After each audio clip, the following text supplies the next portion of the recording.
നമ്മൾ പിരിയാണോ? അങ്ങനല്ലേ? അങ്ങനെയാണോ? പ്രിൻസിയല്ലേ പറഞ്ഞു എന്നെ പോലെ ഒരുത്തൻ്റെ കൂടെ ജീവിക്കാൻ പറ്റില്ല, എന്നെ വീട്ടിൽ കൊണ്ടാക്കിയതെന്ന്. ഞാനൊന്നോട്ട് കംഫർട്ടല്ലായിരുന്നു, അതുകൊണ്ട് പറഞ്ഞതാ.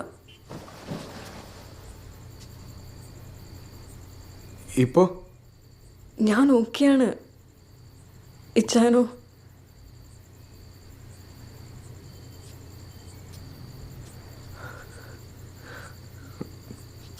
വന്ന്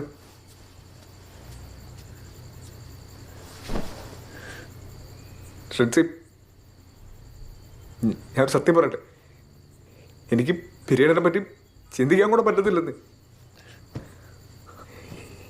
എനിക്കെന്നെ ഇഷ്ടമെന്ന് പറയും ഫ്രണ്ട്സിന്. ഫ്രണ്ട്സിക്ക് വിഷമാതിരിക്കാൻ വേണ്ടിയിട്ടാ ഫ്രണ്ട്സ് പറഞ്ഞ പോലെ എല്ലാം ഞാൻ ചെയ്ത്. ഇപ്പം